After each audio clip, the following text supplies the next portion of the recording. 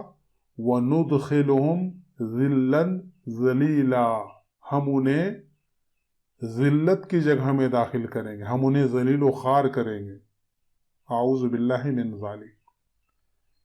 یہ ہا ہے اور یہ ہا، تو ان دونوں کی آواز میں مشابہت ہے، لیکن دونوں کا تلفظ، دونوں کا مخرج الگ ہے، اور دونوں حرفوں کے معنی بھی الگ الگ آتے ہیں. جیسے یہ ہا سے حدد یحدد تحدیدا عربی میں ہے، اس کا مطلب ہوتا ہے حد بندی کرنا، حد مقرر کرنا، روکنا وغیرہ.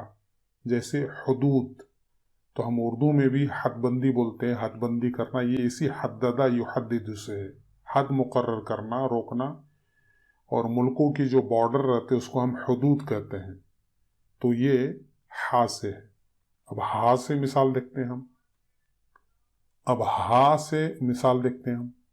حدد یحدد تحدیدا، دیکھ رہے ہیں آپ، حدد یحدد تحدیدا، یہ اوپر دیکھ رہے ہیں آپ، یہاں پر کیا ہے؟ حدد یحدد تحدیدا، اور یہاں پہ کیا ہے؟ حدد یحدد تحدیدا. فرق کیا ہے؟ فرق صرف یہ ہا ہے یہاں پہ، اور یہاں پہ ہا ہے. حدد، یہ دیکھیے یہاں پر ہا ہے اور یہاں پہ ہا ہے. تو فرق صرف جو ہے ایک حرف کا ہے، اوپر ہا اور نیچے ہا. حدد یحدد تحدیدن کا معنی ہے دھمکی دینا، ڈرانا وغیرہ. تو دیکھ سکتے ہیں کہ ایک حرف بدلنے سے کس طرح معنی میں بدلاؤ پیدا ہوتا ہے. یہ دال کے بارے میں بتایا کہ دال کو ادا کرنے میں کوئی پریشانی نہیں ہے، لیکن یہ جو ضاد ہے، ضاد، اس کی وجہ سے بہت زیادہ گڑبڑی پیدا کرتے ہیں، اور یہ ضا ہے. تو دال سے دلہ یدلو دلالتن دلالتن، اس کا معنی ہے راستہ دکھانا، رہنمائی کرنا. اسی سے ایک لفظ بنا ہے دال کا مطلب ہوتا ہے رہنمائی کرنے والا یا رہنما. اور ایک لفظ ہے دلیل، ہم اردو میں بھی بہت زیادہ بولتے ہیں دلیل. دلیل کیا ہے؟ تو یہ دلیل اسی دلہ یدلو سے بنا ہے، دلیل، اور یہ دلال ہے، یہ بھی ہم اردو میں بولتے ہیں دلال۔ دلال کا مطلب رہتا ہے جو بیچنے والے اور خریدنے والے کے درمیان رابطہ کا کام کرتا ہے، اسے دلال کہتے ہیں۔ اب یہ ضاد ہے، ضل یضل ضلالا ضلالتا، معنی راہ سے ہٹ جانا، راہ سے بھٹک جانا، راہ بھولنا، گمراہ ہونا، ہلاک ہونا، اور اسی سے بنا ہے ضال، اور یہ ضا ہے، ضا سے بنا ہے ضل یضل ضلالتا، کا معنی ہے سایہ ہونا، سایہ فگن ہونا۔ تینوں حرف ہے، تینوں حرف میں سے صرف حرف بدلنے سے کس طرح عربی کے لفظوں میں، عربی کے جملوں میں معنی بدل جاتا ہے، معنوں کے اندر جو ہے ہیر پھیر ہو جاتا ہے۔ تو دلالتاً اس کا معنی ہے راہ دکھانا، ضلالتاً اس کا معنی ہے راہ بھٹکنا، ضلالتاً ضلالتاً ضا سے ضلالتاً اس کا معنی ہے سایہ ہونا۔ اور یہ دال، دالن اس کا معنی ہے راہ دکھانے والا، یعنی رہبر، رہنما، اور یہ ضال اس کا معنی ہے راہ بھٹکنے والا، یعنی گمراہ شخص۔ اسلام کے اندر ضال اس شخص کو کہتے ہیں جو راہ راست سے بھٹک جائے، جو راستہ بھول جائے۔ جو راستہ بھول جاتا وہ گمراہ ہو جاتا ہے۔ گمراہ کا مطلب کیا ہے؟ گم راہ، یعنی راہ بھول گیا وہ، تو یہ ضال ہے۔ اور یہ ضال اس کا معنی ہے سایہ ہونے والا۔ تو ان میں صرف جو فرق ہے وہ صرف لفظوں کا، حرفوں کا ہیر پھیر ہے، اور حرف بدلنے سے لفظوں کا معنی بدل جاتا ہے۔ قرآن سے مثال دیکھتے ہیں، وَالنَّجْمِ اِذَا هَوَى، قسم ہے ستارے کی جب وہ گرے، مَا ضَلَّ صَاحِبُكُمْ وَمَا غَوَى، تمہارا ساتھی نہ گمراہ ہوا ہے اور نہ ہی وہ بہکا ہے، وَمَا يَنطِقُ عَنِ الْهَوَى، اور نہ ہی وہ اپنی خواہش سے کچھ بولتے ہیں، ان ہوا الا وحی یوحا، وہ تو وحی ہے جو وہ بولتے ہیں۔ بہت مشہور آیت ہے یہ آیت کفار مکہ کے جو کفار تھے نبی پر ایمان لانے کے بجائے کہا کرتے تھے کہ محمد اپنی قوم اور اپنے آبا و اجداد کا دین چھوڑ دیا ہے، اس لیے وہ گمراہ ہو گیا ہے۔ تو کفار مکہ نے نبی پر الزام لگایا تھا کہ یہ گمراہ ہے، یہ گمراہ ہو گیا ہے، راہ راست سے بھٹک گیا ہے۔ تو اس الزام کی تردید کرتے ہوئے اللہ تعالیٰ فرماتا ہے کہ تمہارا ساتھی یعنی محمد نہ گمراہ ہوا ہے اور نہ ہی وہ راہ راست سے بہکا ہے۔ ما ضل صاحبکم وما غوا، تمہارا ساتھی نہ گمراہ ہوا ہے اور نہ ہی وہ بہکا ہے۔ لیکن اگر یہ ضلہ جو ہے، ما ضل، اس کو اگر ضاد کے بجائے دال سے پڑھیں تو کیا ہوگا معنی؟ ما دل صاحبکم وما غوا، تمہارے ساتھی نے نہ راہ دکھائی ہے اور نہ ہی وہ بہکا ہے۔ ما ضل صاحبکم وما غوا، تمہارا ساتھی نہ گمراہ ہوا ہے اور نہ ہی وہ بہکا ہے، یہ ہے اصل آیت۔ لیکن اگر کوئی ما ضل میں ضاد کے بجائے دال سے پڑھے تو دیکھیے، ما دل صاحبکم وما غوا، معنی کیا ہو گیا آیت کا؟ تمہارے ساتھی نے نہ راہ دکھائی ہے اور نہ ہی وہ بہکا ہے۔ اس کا مفہوم یہ بن جاتا ہے کہ اللہ کے نبی صلی اللہ علیہ وسلم نے نہ تو راستہ دکھائی اور نہ ہی وہ بہکا ہے۔ تو اعوذ باللہ مطلب یہ ہوا کہ اللہ کے نبی نے لوگوں کو راستہ نہیں دکھایا، صحیح راستہ نہیں دکھایا، لوگوں کو ہدایت نہیں کی، اعوذ باللہ۔ ایک اور مثال دیکھیے، وَمَن يُشْرِكْ بِاللَّهِ فَقَدْ ضَلَّ ضَلَالًا بَعِيدًا، یہ سورہ نساء آیت نمبر 116 ہے، بہت مشہور آیت ہے۔ جس نے اللہ کے ساتھ کسی کو شریک ٹھہرایا تو وہ بہت دور تک گمراہ ہو گیا، یعنی بہت زیادہ گمراہ ہو گیا۔ ضل ضلالا بعیدا، وہ بہت دور تک گمراہ ہو گیا۔ اب اگر کسی نے یہاں پر ضاد کو دال سے ادا کرے، جیسا کہ اردو میں ہند و پاک وغیرہ کے ماحول میں لوگ ضاد کو دال سے یا ضا سے ادا کرتے ہیں، جیسا کہ میں نے اس سے پہلے کہا، تو معنی کیا ہوگا؟ وَمَن يُشْرِكْ بِاللَّهِ فَقَدْ ضَلَّ ضَلَالًا بَعِيدًا، جس نے اللہ کے ساتھ کسی کو شریک ٹھہرایا تو وہ بہت دور تک گمراہ ہو گیا۔ یہ ہے اصل آیت۔ دال سے ادا کیا تو معنی کیا ہوگا؟ دل دلالا بعیدا، تو اس نے بہت دور تک رہنمائی کی۔ دیکھیے معنی کیا ہو رہا ہے؟ دل دلالا بعیدا ومن یشرک باللہ فقد دل دلالا بعیدا، جس نے اللہ کے ساتھ کسی کو شریک ٹھہرایا تو اس نے بہت دور تک رہنمائی کی، اس نے بہت دور تک راستہ دکھایا۔ استغفر اللہ۔ تو یہاں پر جو ہے یہ کفریہ معنی پیدا ہوتا ہے اس آیت میں۔ یہ آیت بھی تقریباً پچھلی آیت کی طرح ہے، وَمَن يَعْصِ اللَّهَ وَرَسُولَهُ فَقَدْ ضَلَّ ضَلَالًا مُبِينًا، جس نے اللہ اور اس کے رسول کی نافرمانی کی تو وہ کھلم کھلا گمراہ ہو گیا۔ مفہوم بالکل واضح ہے، جس نے اللہ اور رسول کی نافرمانی کی تو وہ کھلے طور پر گمراہ ہو گیا۔ وہ اللہ اور رسول کی نافرمانی کرنا گمراہ ہونا ہے۔ لیکن اگر کوئی اپنی اردو ہندی عادت کی وجہ سے ضاد کو دال ادا کرے تو کیا ہوگا؟ وَمَن يَعْصِ اللَّهَ وَرَسُولَهُ فَقَدْ ضَلَّ ضَلَالًا مُبِينًا، جس نے اللہ اور اس کے رسول کی نافرمانی کی تو وہ کھلم کھلا گمراہ ہو گیا۔ یہ ہے اصل آیت۔ لیکن وَمَن يَعْصِ اللَّهَ وَرَسُولَهُ فَقَدْ دَلَّ دَلَالًا مُبِينًا، جس نے اللہ اور اس کے رسول کی نافرمانی کی تو اس نے کھلی رہنمائی کی۔ اعوذ باللہ۔ دیکھیے معنی کیا ہو گیا یہاں پہ۔ تو آیت کا معنی ہی بالکل الٹ گیا۔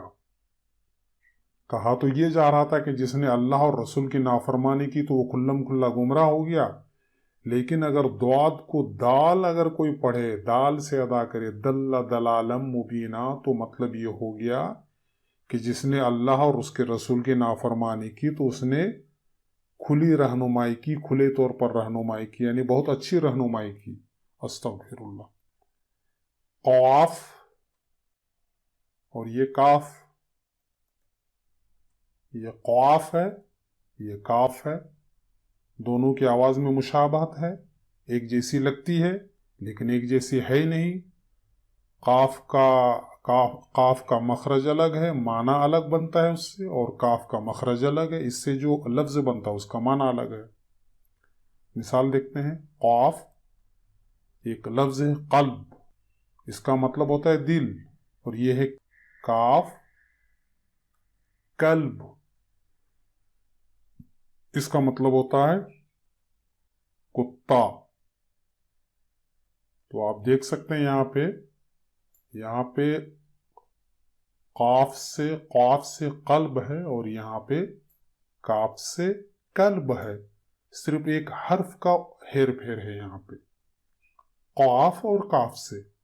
تو جو قلب ہے دل کے معنی میں، اپنے چہیتوں کو بھی دل بولتے ہیں۔ انت قلبی، تم میرا دل ہو، یا یہ بھی بولتے انت فی قلبی، تم میرے دل میں ہو، اردو میں بھی ہم بولتے ہیں۔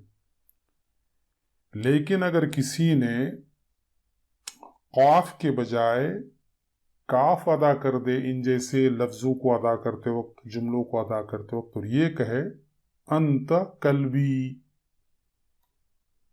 تم میرا کتا ہو، وہ یہ بولنا چاہ رہا ہے انت قلبی، تم میرا دل ہو، لیکن غلط تلفظ کی وجہ سے وہ کیا بول بیٹھا؟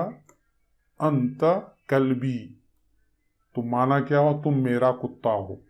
تو فرق صرف جو ہے قاف اور کاف کا ہے۔ جہاں پر انت قلبی ہے، انت قلبی، اس کو اگر کوئی غلط تلفظ کرے اور اس کاف سے اگر اس کو ادا کرے تو مانا یہ ہو جائے گا انت کلبی، تم میرا کتا ہو۔ اسی طرح کوئی یہ بولنا چاہ رہا ہے اپنے دوست سے یا اپنے کسی چہیتے سے، انت فی قلبی، تم میرے دل میں ہو، لیکن وہ قاف ادا نہیں کر سکتا، وہ جو ہے کاف ادا کر رہا ہے اور کیا بول رہا ہے؟ وہ انت فی قلبی، تم میرے کتے میں ہو۔ تو اس طرح جو ہے معنی کے اندر بہت زیادہ گڑبڑی پیدا ہو جا رہی ہے۔ تو آپ سوچ سکتے ہیں کہ قرآن کے اندر بھی کس طرح معنی اور مفہوم میں بدلاؤ آئے گا۔ قرآن سے مثال دیکھتے ہیں، قل من کان عدوا لجبریل فإنہ نزلہ علی قلبک بإذن اللہ، سورہ بقرہ آیت نمبر 97 ہے، 97۔ ایک بار یہودی علماء نے نبی سے کہا تھا کہ اے محمد، آپ پر قرآن کون لے کر کے آتا ہے؟ تو آپ صلی اللہ علیہ وسلم نے جواب دیا کہ جبریل۔ اس پر یہودی علماء نے کہا کہ جبریل تو ہمارا دشمن ہے۔ اس پر یہ آیت کریمہ نازل ہوئی، اتری ہے۔ مطلب یہ ہے، اے نبی آپ کہہ دو کہ جو جبریل کا دشمن ہے تو اللہ اس کا دشمن ہے، کیونکہ جبریل وہ فرشتہ ہے جس نے آپ کے دل پر قرآن اتارا ہے، ٹھیک ہے؟ تو جبریل وہ فرشتہ ہے جس نے آپ کے دل پر، یعنی نبی صلی اللہ علیہ وسلم کے دل پر قرآن نازل کیا ہے، قرآن اتارا ہے۔ تو لفظ قلب کو یاد رکھیں یہاں پر۔ اب اگر کسی نے یہاں پہ قل من کان عدوا لجبریل فإنہ نزلہ علی قلبک بإذن اللہ، اے نبی آپ کہہ دو کہ جو جبریل کا دشمن ہے تو اللہ اس کا دشمن ہے، کیونکہ جبریل وہ فرشتہ ہے جس نے آپ کے دل پر قرآن اتارا ہے۔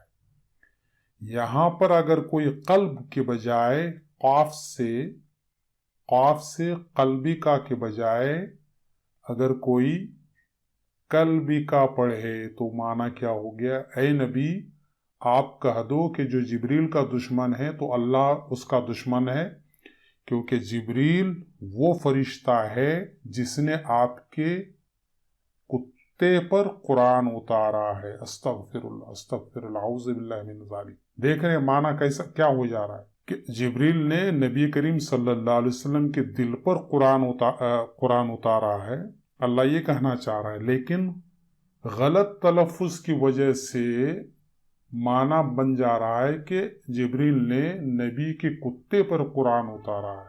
استغفر اللہ من ذالک۔ تقریباً یہی مفہوم اس آیت کا بھی ہے، وَإِنَّهُ لَتَنزِيلُ رَبِّ الْعَالَمِينَ نَزَلَ بِهِ الرُّوحُ الْأَمِينُ عَلَى قَلْبِكَ لِتَكُونَ مِنَ الْمُنذِرِينَ۔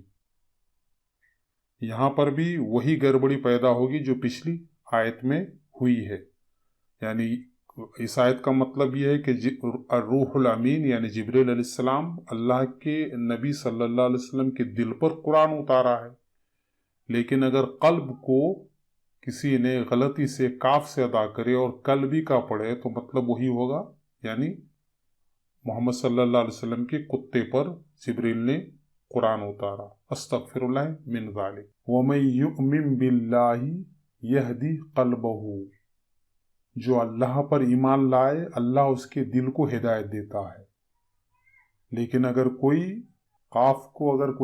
کاف پڑھے تو یہدی قلبہ ہو گیا، اور آیت کا معنی کیا ہوا؟ جو اللہ پر ایمان لائے اللہ اس کے کتے کو ہدایت دیتا ہے۔ استغفر اللہ۔ ایک اور دلچسپ لفظ ہے قل۔ قرآن کے اندر یہ لفظ بہت زیادہ آیا ہوا ہے۔ یہ قالا یقولو کا فعل امر ہے، اس کا مطلب ہوتا ہے کہو، اور ایک لفظ ہے قل، یہ بھی فعل امر ہے، اس کا مطلب ہوتا ہے کھاؤ۔ تو قل اس کا معنی ہے کہو اور کل اس کا معنی ہے کھاؤ۔ قرآن کی آیت سے مثال دیکھتے ہیں، وَيَسْأَلُونَكَ عَنِ الْمَحِيضِ قُلْ هُوَ أَذًى۔ نبی کریم صلی اللہ علیہ وسلم سے حیض کے بارے میں سوال ہوا تھا، اور حیض یعنی عورتوں کو جو ماہواری آتی ہے MC، اس کے بارے میں سوال ہوا تھا۔ تو اللہ تعالیٰ فرماتا ہے وَيَسْأَلُونَكَ عَنِ الْمَحِيضِ قُلْ هُوَ أَذًى، یہ لوگ تم سے حیض کے بارے میں پوچھتے ہیں تو کہو وہ گندگی ہے، ٹھیک ہے۔ اب اگر قاف کو غلط تلفظ کر کے کوئی کاف پڑھے تو معنی بگڑ کے کیا ہو جا رہا ہے؟